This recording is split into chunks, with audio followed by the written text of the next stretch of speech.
ladies and gentlemen. We're going to start off with an introductory session for those new to contra dancing. And I'd like to invite everybody to participate because this is a great way to welcome in the new folks and model how to do this. So find yourself a partner and make a big circle. If you need a partner, let me know and I will be happy to provide an introduction. So make a big circle. We can see if we can entice some musicians into the center.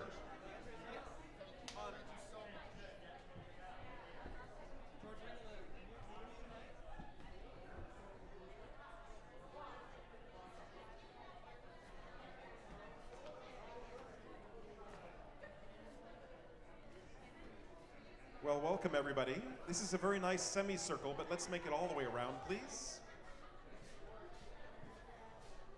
Now, does anybody need a partner for this first bit? Nope? Okay.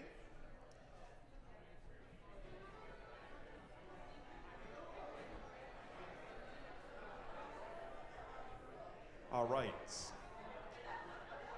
Well, ladies and gentlemen, how many folks here have been dancing for a while? Please raise your hand. Those experienced dancers, raise your hands. All right. All the beginning dancers, look around at these folks who have their hands in the air, and I hope that you'll ask them to dance. Experienced dancers, hand in the air again, please, just for a moment, so they can identify you. The best way to learn how to dance, of course, is to dance with somebody that already knows how to do it. But there is something that you want to know about it, and that is that the band is transmitting a secret message when they play. It's embedded into the music. It's subliminal. And the message that the band is providing you with, the band hopes, is buy our music. So buy those CDs. As dancers, what you really hear is you don't need your thumbs in order to dance, because all you need are your fingers for those 8-count phrases. Okay? So we're going to do Music 101 here. The band is going to play a tune, and we're going to clap on the first beat of every 8 counts. Because in the dance, every 8 counts, you'll be doing, most of the time, you'll be doing something different. So if you can hear that phrase of music, you'll be in good shape. So the band gets coordinated by playing 4 beats. They're going to go bump, bump, bump, bump, and then we'll clap. So let's practice that. Get your hands ready. Bump, bump, bump, bump. Not bad at all. Let's try it one more time. Bump, bump, bump, bump. 2, 3, 4, 5, 6, 7, 8. I think you got it. All right.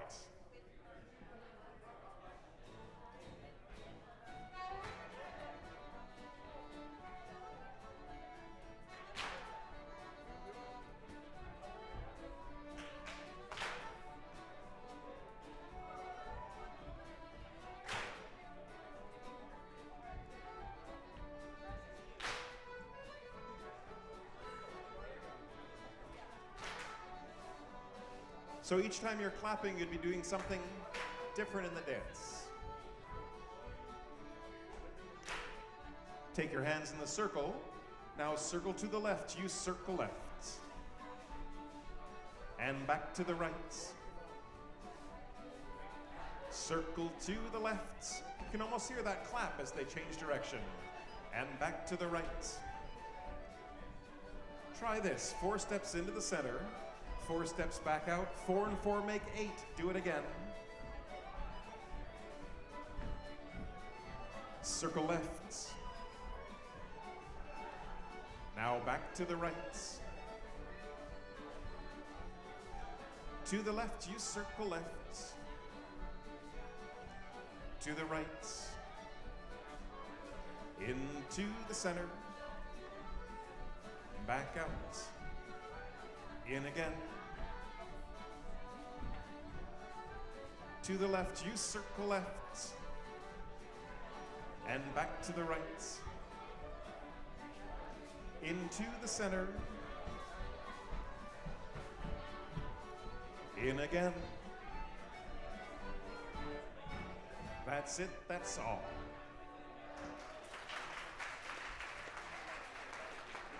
Now, I'm very pleased to report that that's really all you need to know to have a great time tonight. There are a couple of things that make it a little bit easier, and one of them is how to hold on to people. So you'll notice that when we were circling, you're all holding on to each other in a big circle. I'd like to take a closer look at how holding on in Contra Dance Land works. So let's see. Ellen has just volunteered, and she and I are going to do a little role play. And so Ellen is going to take the role of the experienced dancer, and I'm going to take the role of the beginning dancer. Now the caller says, circle to the right. So hearing those words, Ellen takes off to the right with determination and vigor. All right, let's try that again. Circle to the right. Now, I think what's going through the Zen mind, beginner mind is this. The caller just said something that sounds suspiciously like blah, blah, blah, blah. And then this person who has my hand takes off to the right with determination and vigor. And so in an effort to cooperate, I give her my hand as much as possible. And then finally, when I get to the end of my arm, the rest of me comes along with a big pull. Now, the thing is, as an experienced dancer, I know that Ellen doesn't want just my hand to go with her. She wants all of me to go with her. So to facilitate this, we set up a little tension between the two of us. Now, we don't achieve this state of tension by calling each other names or discussing politics or anything like that. Instead, the person on the bottom pushes up, the person on the top pushes down. This is called giving weight, this connection. It's like a resistance. So now when Ellen takes off to the right, we both move together, okay? So what I'd like you to do is take hands in the circle once again. And I'd like you to return to your state of innocence. Make your arms really loose. Now, the technical term for really loose arms is spaghetti arms. So circle to the left with spaghetti arms. It's kind of a lonely, starchy existence. Please stop. I don't even like to watch. Now, bend your elbows. And what that does is it shortens the circle a little bit. It also makes it easy to give weight. So move back and forth. People on the top pushing on the down, people on the bottom pushing up. And just feel that resistance on either side. Excellent. Now, using this weight, circle to the left. So you're drawing the person in your right hand along with you. Person in your left hand is drawing you back. Circle to the right. You're switching. Now the person on the left, you're drawing them along. Now, if we were on the West Coast, we could say that you could feel the energy in the circle, but here we are in New England, so it's just good dancing. Okay? So, if you don't know what the figures are, if you don't know what's going on, what's happening, but you know how to give weight, it's great because people can lead you around.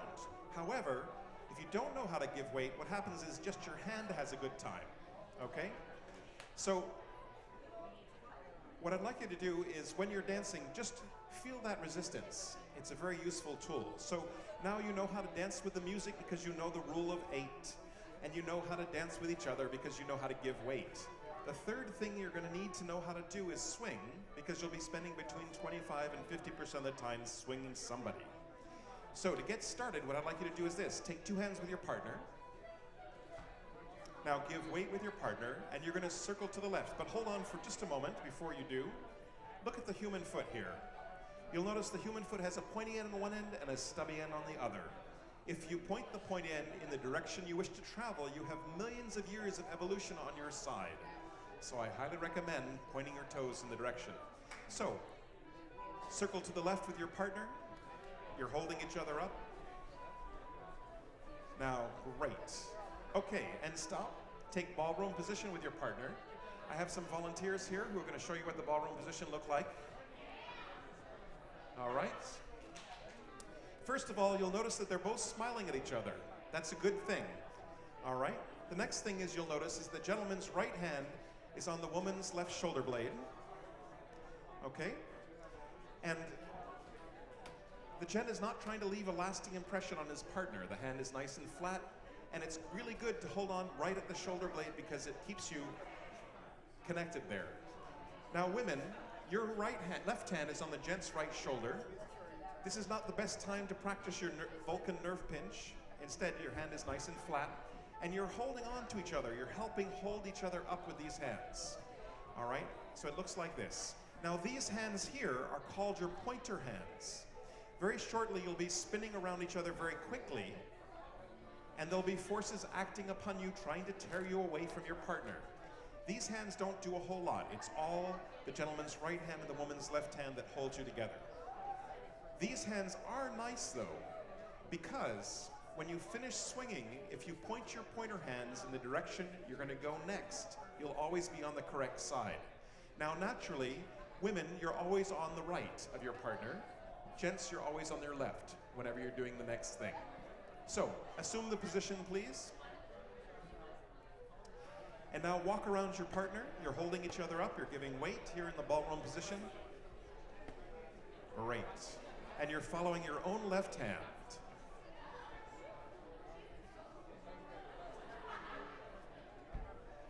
All right. Very good. So, what I'd like you to do is take your partner into the center, please. Bring your partner into the center.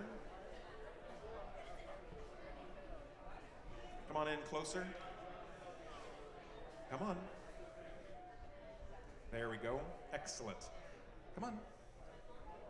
I want you to get used to what it's going to be like in about 15 minutes here, okay?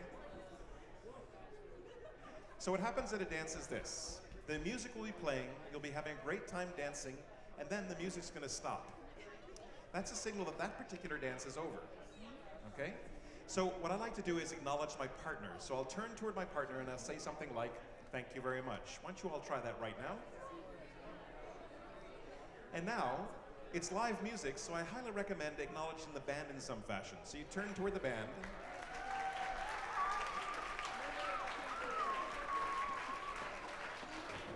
And then, if you're like me, you'll finally remember something really witty you want to share with your partner, so you'll turn back to where your partner was. But they'll probably be gone. Now, the reason for this is that people know it's going to be a contra dance next, and so they're off finding a partner. So if you want to do more than just this first dance, you have to know how to ask somebody to dance. So this is what you do. You go up to somebody and you say, "May I have this dance?" There's two things that person might say. They might say no thank you, in which case I usually say something like, "Perhaps another time." And then I'll go and ask somebody else to dance, because over the years, I've found it's better not to inquire as the underlying reasons for the refusal, but just take it at face value they don't want to dance right then. Most of the time, people will say yes, in which case, you'll take your partner and you'll form up or join a line. Now, we have some folks modeling a contra dance line right here. Actually, there are two sets forming up. The gents are facing the door you came in, and women have their back to the door. So I'd like you to take your partner right now and make long way sets. Let's make a set on the other side of this middle one, and then join into the other sets.